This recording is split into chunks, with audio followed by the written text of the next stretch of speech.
All right, so breaking news. Microsoft buys Activision Blizzard in the deal valued at nearly $70 billion. dollars. Now, I'm gonna be honest. Big shout out to Ken. Ken contacted me. He found out the news earlier this morning, and we had spoke about it earlier today. So big shout out to Ken on this. And all the news started to just fall through my news feed. So as more people found out, more articles and videos popped up. So here's the thing. Following reports, Microsoft has now officially announced it has acquired Activision Blizzard in a deal valued at nearly 70 billion. This is Microsoft's biggest acquisition in history of any type, and it is the biggest gaming acquisition in history by a huge margin.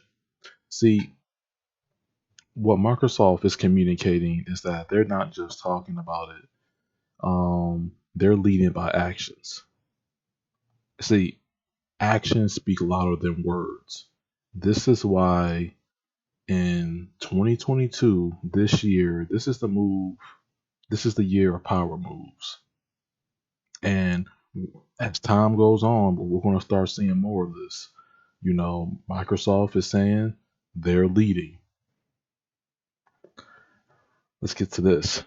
Over many decades, the studios and teams that make up Activision Blizzard have earned vast wellsprings of joy and respect from billions of people all over the world. All right, so I'm going to leave this article in the description. I want to touch on one more thing because I feel like this is important. Spencer said Microsoft will add as many Activision Blizzard games as we can to Xbox Game Pass, PC, and console, including new games and catalog titles. So not only are they solving a problem for their own ecosystem with the Xbox Series S, the Xbox Series X, they're also solving the issue and the problem for PC as well. They're making it be universal. It's a more universal understanding here.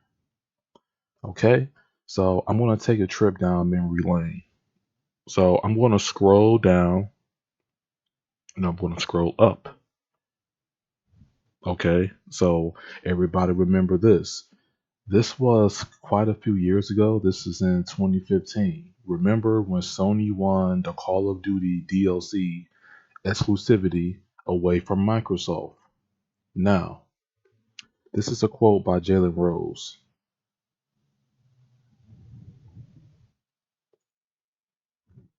And the quote is, people are only as faithful as their options. So, will this communicate? Activision is a company.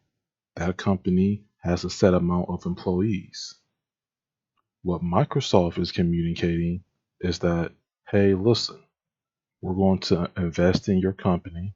We're going to make sure this is a transactional. You get what you need. We're going to get what we need, and we're going to do excellent business moving forward.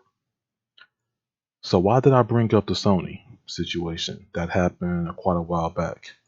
Because Sony had a existing partnership with Activision for Destiny and things like that. You can look this up. All this would be for the people that already knew about this.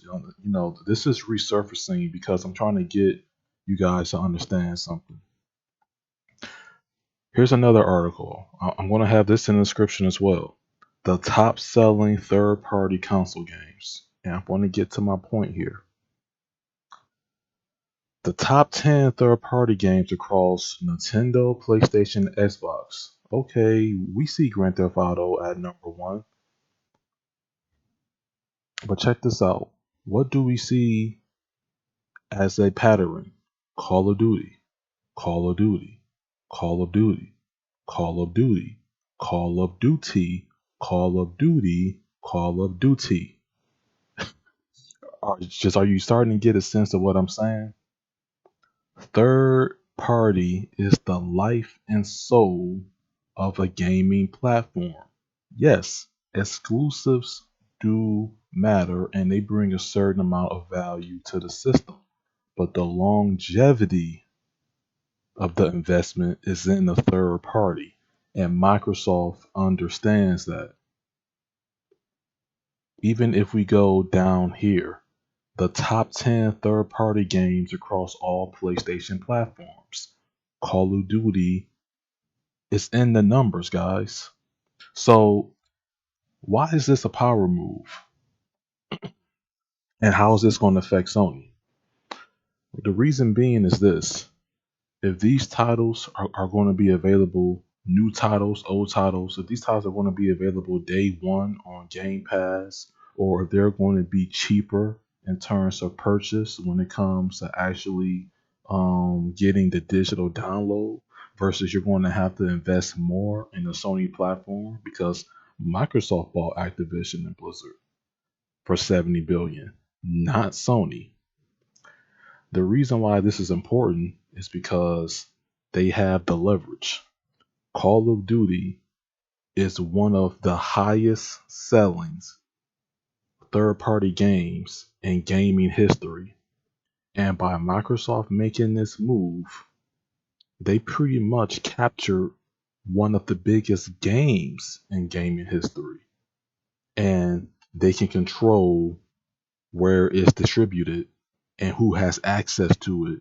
Whether it's a timed exclusive or exclusives for a certain time period, they can work things out because they're in control. 70 billion.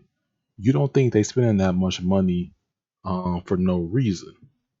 That means they have money to blow. It also means that they're about their actions and it's not just about their words.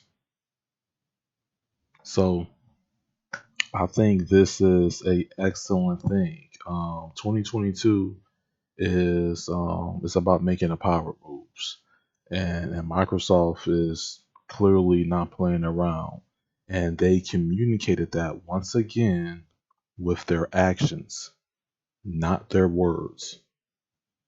So I I may go live about this a little later this week, and we'll get into it a bit more.